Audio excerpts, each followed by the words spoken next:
เชิญคณะกรรมการได้ย่อคันยกเพื่อให้รัฐบาลตกลงมาสู่บนนะครับทางด้านนอกขอเฮียนเชิญ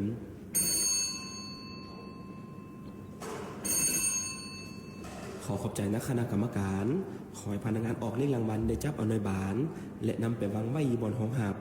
อยู่ที่ตำแหน่งหลักแสน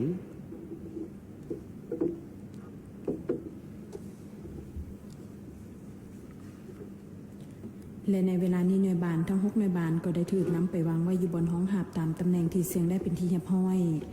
ต่อไปขอให้พนักงานออกเลขรางวัลได้จับเอาหน่วยบานและทำการคัดหน่วยบานเพื่อจะเสนอผลการออกเลขรางวัลอย่างเป็นทางการ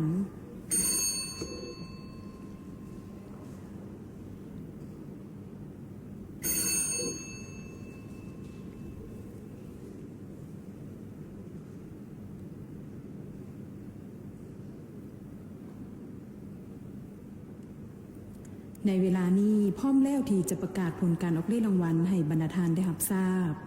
ผลการออกเลขรางวัลหวยพัฒนาประจำงวดที่150ออกเข้าวันที่24เดือนธันวาคมปี2025รางวัลเลข6โต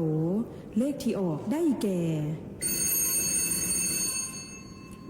หมายเลข544-892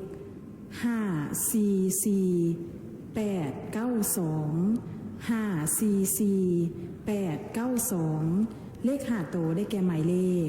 44892 เลข4โตได้แก่หมายเลข4892 เลข3โตได้แก่หมายเลข892 เลข2โตได้แก่หมายเลข92 เลข1ตัวท้ายได้แก่หมายเลข2